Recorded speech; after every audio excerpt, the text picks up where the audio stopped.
Thank you for joining, dear viewers. You're watching OBN Horn of Africa. This is weekly program Future Africa, and I'm Fanta hosting and producing the program.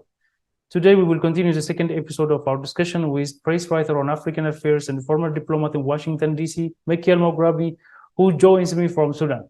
And our discussion today, we're going to talk about the Ethiopia's diplomatic relations with other countries and with African countries, particularly the United Arab Emirates. And we will talk about as well the visit of Prime Minister Dr. Abiy Ahmed to the United Arab Emirates and the United Arab Emirates President visits to Ethiopia. Till the end of our discussion, stay tuned. President Sheikh Mohammed bin Zayed of United Arab Emirates and Dr. Abiy Ahmed, Prime Minister of Federal Democratic Republic of Ethiopia, witnessed the signing of various memoranda of understanding and agreements between several entities in the United Arab Emirates and Ethiopia. What's your view on these agreements?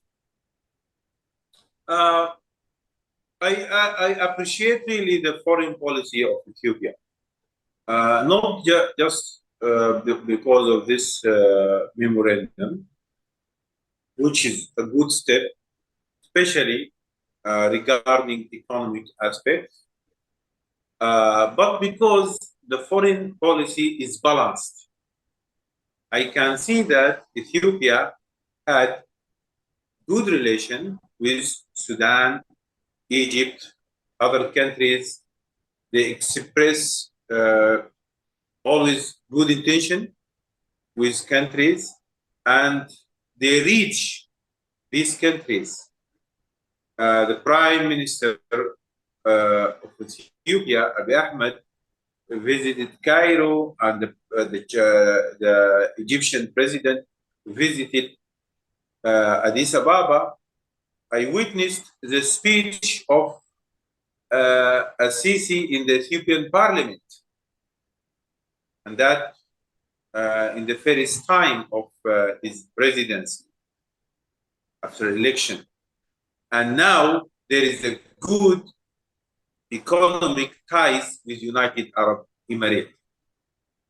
Let me put it clear here. Ethiopia is aware of having all and expressing its interest to get closer in economy with United Arab Emirates. And that is for a big reason.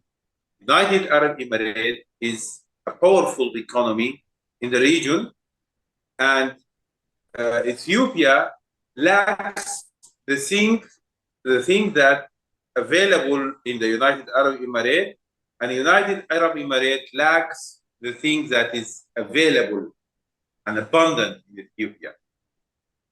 On the issue of agriculture, Ethiopia is ready to secure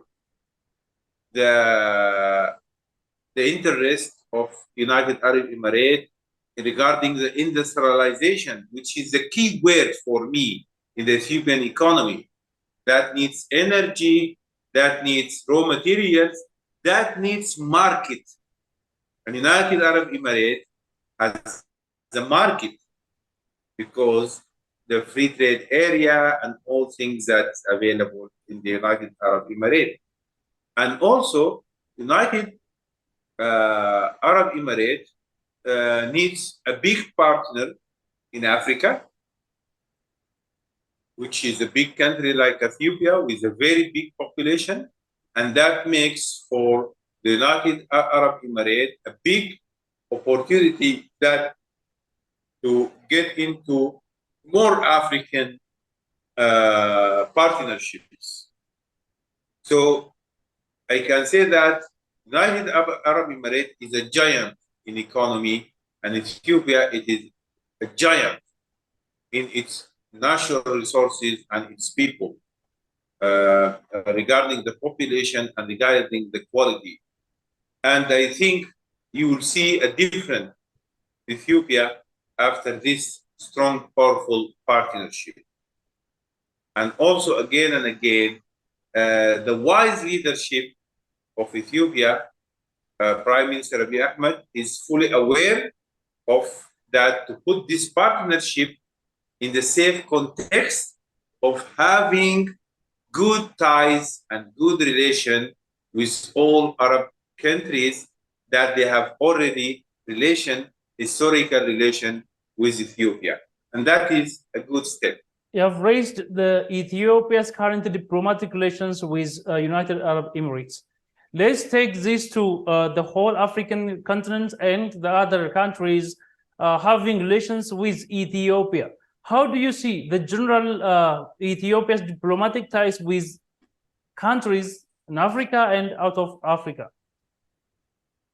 And this is why I talked about the balanced foreign policy. If we talk more frankly, there are some issues between Arab countries, but Ethiopia will remain in the same distance with all, and having the relations, the economic ties that is needed with the strong economies like United Arab Emirates.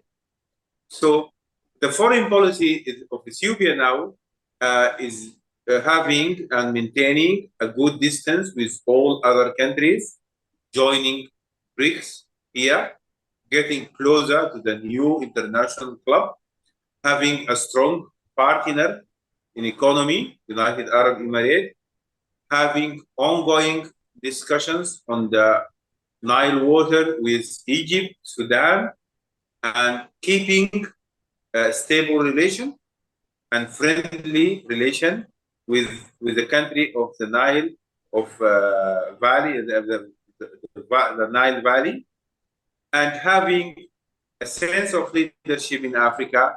And I think we can put all things in its places so that the relation of between Ethiopia and United Arab Emirates is not coming to replace another relation. What I want to say here is that the relation between Ethiopia and United Arab Emirates is coming in the right place.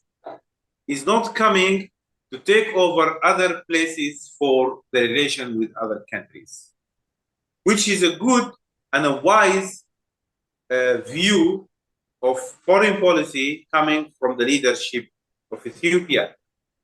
So the relations with United Arab Emirates from the Ethiopian side, I'm pretty sure about that the Ethiopian side knows very well that this relation is coming to be allocated in a place that is not taking over other places of ongoing relation, because the issue of security is very important for Ethiopia.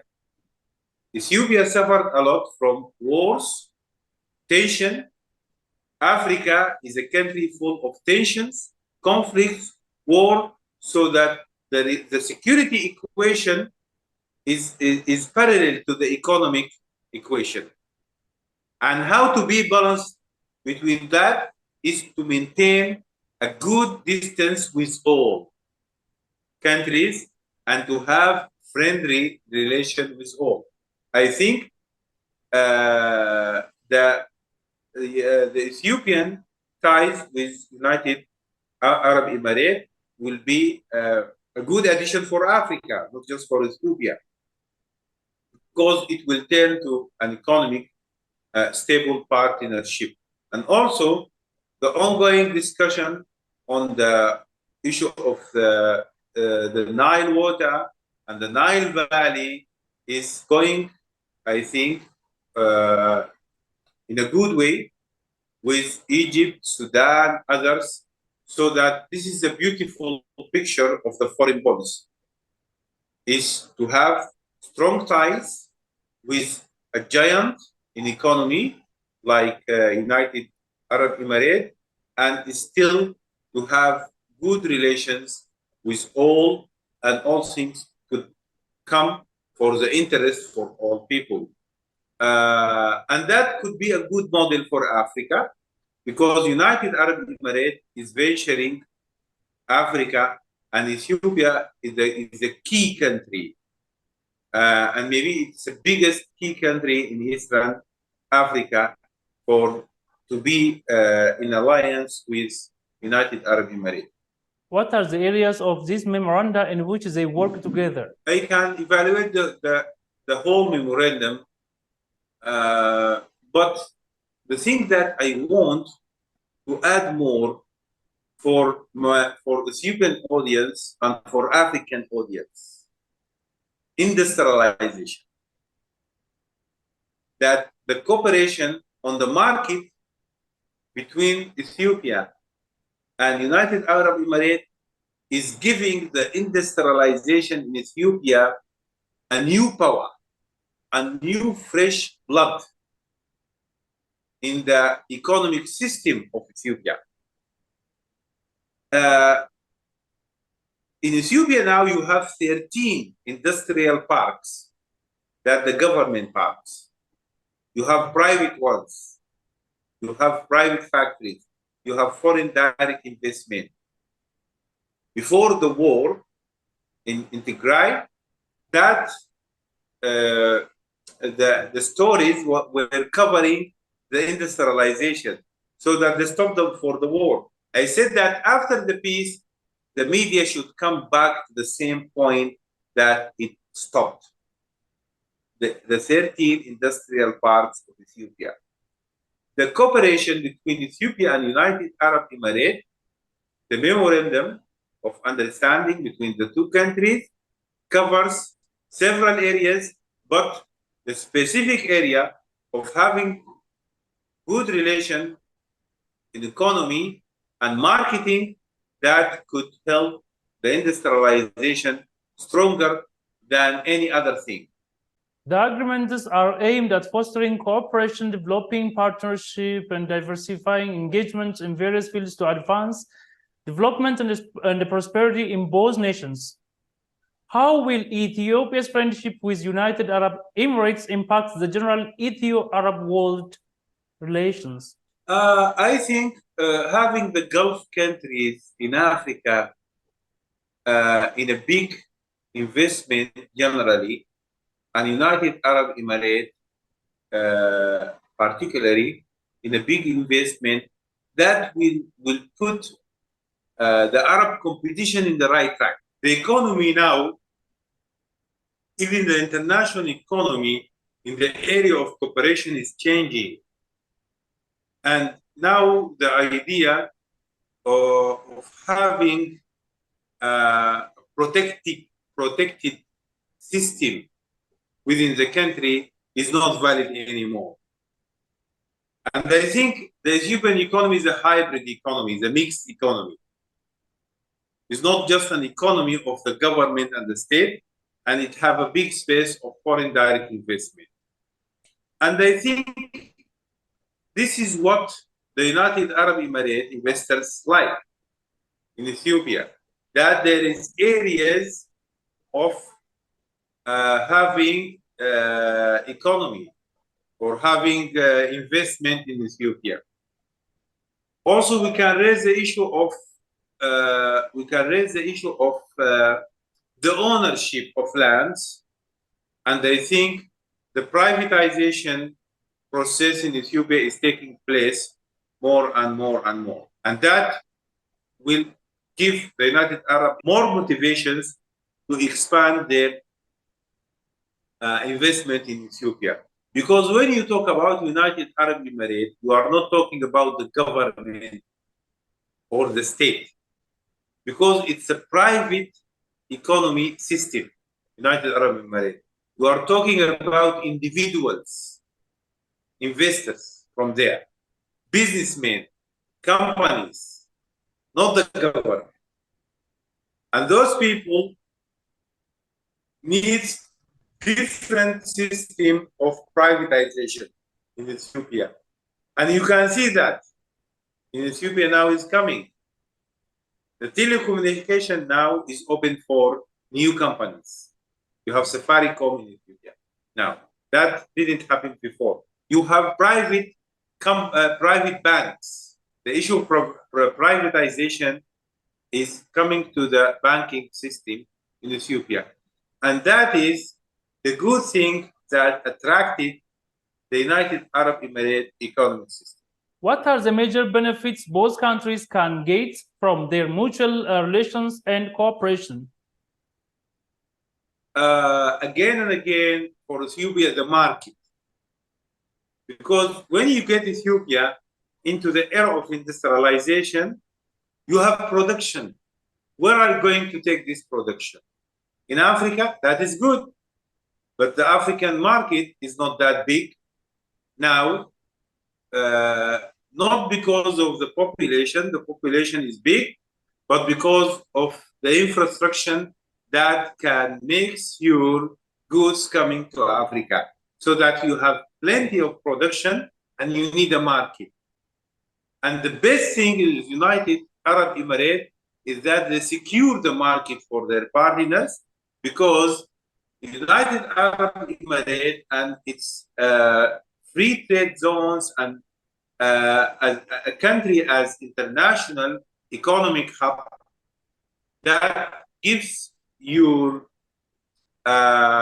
goods and your production big value in the international market, and that will connect the Ethiopian production with the international market. That from the side of Ethiopia.